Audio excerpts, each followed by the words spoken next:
name is Carson Morse, and I'm here with Christine Mark-Griffin, the author of the EMDR Workbook for Kids.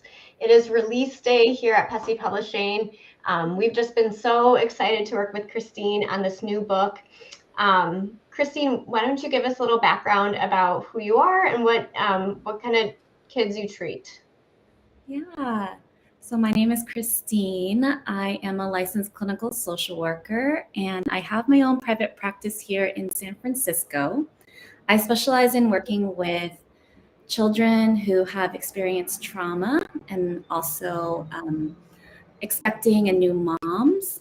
But we're here today to talk about my work with kids and trauma. And so, yeah, I've been working with kids for maybe like over a decade now. I'm going to age myself, but over a decade in a variety of settings. I've worked in school settings. I started out working in CPS and with children in the foster care system. And you know, through all of that work, just meeting a lot of children, working with a lot of children, and being able to learn about their stories and in the past couple of years, do some really great work with EMDR and kids. Great, yeah. With how we found Christine was she was already producing these wonderful worksheets that specialized on EMDR with kids, and we loved what she was doing so much that that's how we came into contact with her. And we had such a great time putting this book together. It's beautiful. It is full color with so many worksheets. It's kind of a new thing for us here at Pesci Publishing. So can you give readers, let them know what they can expect inside this new workbook? Yeah. When I was first trained in EMDR, it was an amazing training, but a lot of the content was geared towards adults. And so when I finished the basic training, I was super thirsty for any child related. Like, I was trying to find worksheets for EMDR and kids. Just as a school therapist traveling from school to school, I needed something compact, something that I can bring into the, a counseling room with a child.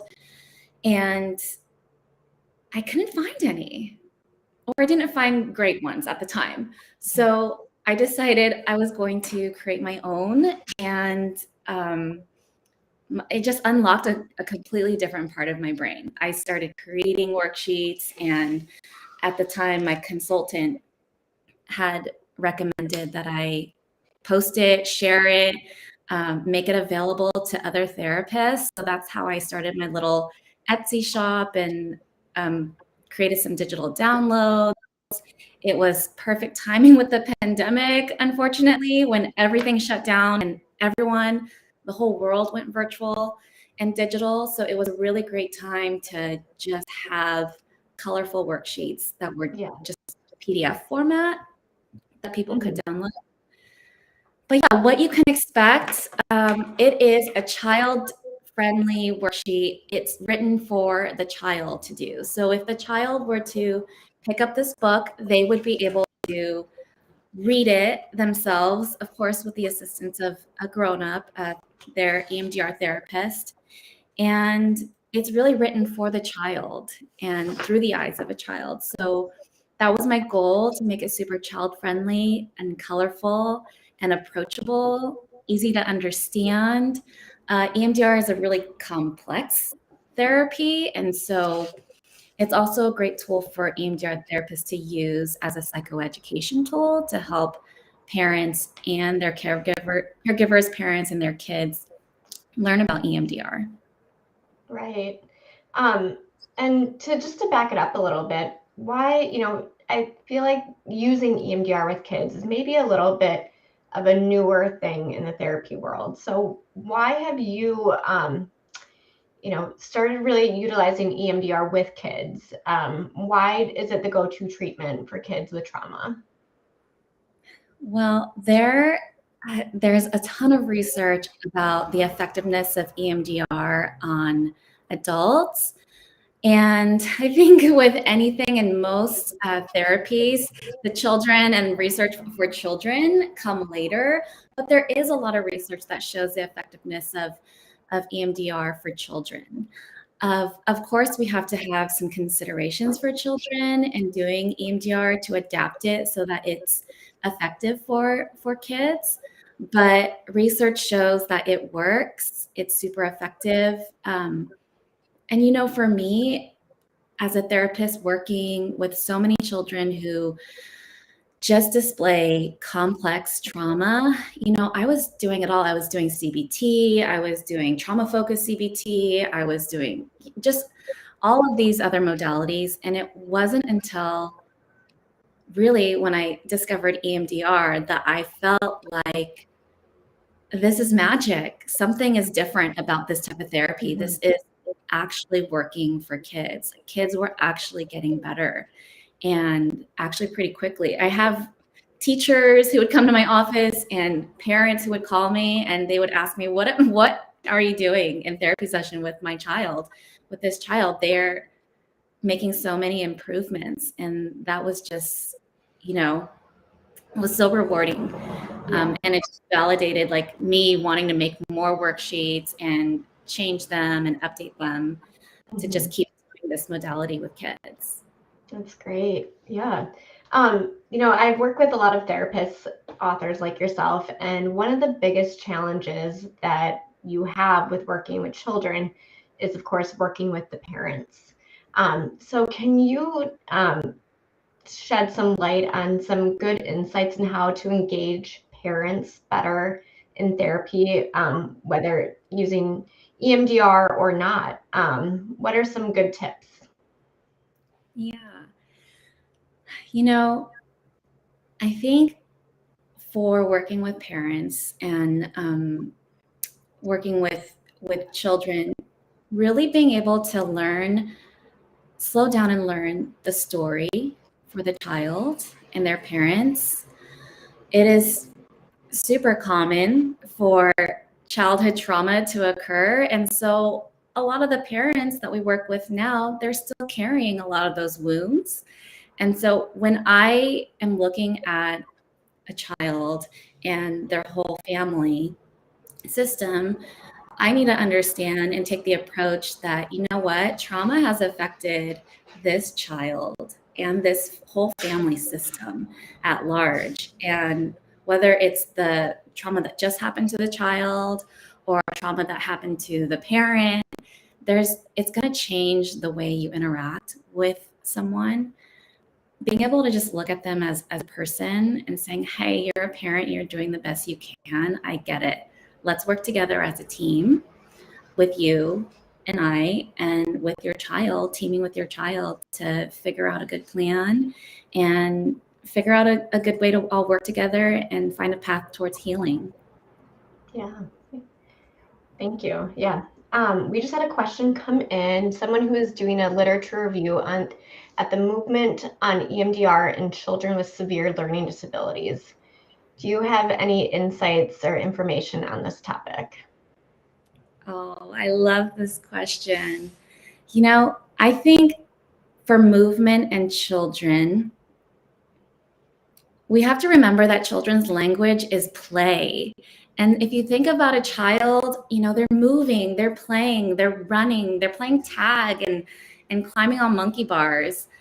And while there's not a lot of EMDR therapy movement and research for children that I'm aware of, or maybe the body of research isn't as big, there is a huge body of research for how physical activity, right, and working out and exercise improves mental health for all people. And I'm a big yogi, and so I'm doing a lot of movement with kiddos and clients in my office. I have yoga mats and just have a bunch of things for movement. So I think that at some point is going to merge, and there's going to be a huge, body of research on different types of movements. And because EMDR is based on that bilateral movement, that back and forth movement with the device, that now we found back and forth movement with more than just our eyes is just as effective. You can tap, you can stand up and march. In my office with kids, I have instruments, and we play games so that they can move back and forth and do those movements to do the EMDR therapy. Yeah. No, thank you. And I did misread the question. It said at the moment they were doing EMDR or looking into EMDR with children with severe learning disabilities. Do you have anything to add with that? I know you just gave a great reason for adding more movement into practice. And of course, that's a huge piece of mental health. But what about kids, population specifically with learning disabilities? Any insights there? Yeah, EMDR has been done on babies like 0 to 5. There's actually early interventions, EMDR, and a whole. I don't specialize in it, but I know there's a lot of EMDR therapists who do. And so, considering children with severe learning disabilities, that is just something that you'll have to do with case conceptualization and understanding that, okay, although this child is chronologically 10, they might be emotionally 3. And so what are the types of EMDR strategies and EMDR interventions I would do with this child, knowing that? Great. Thank you. Do you have any additional tips and to really give parents the psychoeducation about EMDR or how to explain it to kids in the moment when it's that first therapy practice, and you're about to introduce to it? What are your top few tips here? I love metaphors. And so I think my top tip for a therapist listening right now is use metaphors that are relatable to the client and the parent. So an example of this, I have a parent who's super athletic, runs marathons, and as they're starting treatment with their child and we're having conjoint sessions and they're expecting rapid changes and is my child feeling better yet? And it's like, therapy and EMDR therapy, it doesn't change things overnight. While it is effective, it's not like I could wake up tomorrow, run a marathon. Maybe I could if I probably would be in a lot of pain, but it's the same thing for EMDR therapy or any other therapies. There has to be this preparation and practice phase, and you're a part of that journey with your child. And so being able to take your time to do the training, get the psychoeducation, to learn the coping strategies, to tolerate EMDR, and really get prepared to do some really deep trauma work, it takes time. And so I compare it to, running a marathon, and you got to train for it. Yeah. This book is just so cute, and I just think kids, parents will be just so visually, mentally engaged with it. Do you have any favorite worksheets or pieces that you really want to highlight or talk about? Yeah. I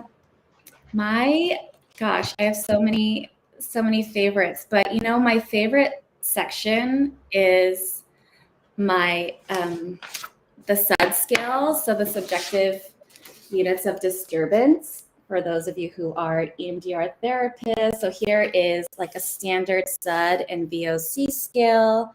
That's on page 48 and 49. And I created a couple other SUD scales. This one's a dump truck, and you can see there's like a little eyeball here in the dump truck with some piles of rocks. And I have like some other beautiful SUD scales that aren't exactly 0 to 10. For kids, 0 to 10 choices is a lot of choices. So this one has 5 choices for how stressed they feel. I also have like a cute one for pizza, and what kid doesn't love pizza? So really just like engaging set scales to help kids identify how stressed they're feeling during EMDR therapy.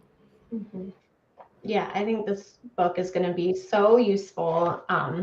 It's already one of our top sellers of the year. We're so excited that it's finally out after finding you online a few years ago, and just admiring what you were doing already. We were so excited to bring this to life in a new way, and help you get all of your amazing work out there.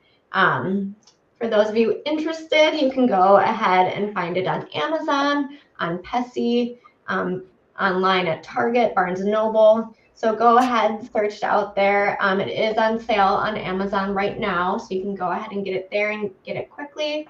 But Christine, thank you so much for joining us today. Again, amazing work here. And yeah, congratulations on getting this out there. Thank you so much. All right. Well, again, the book is EMDR Workbook for Kids, and we will be back soon. Thank you.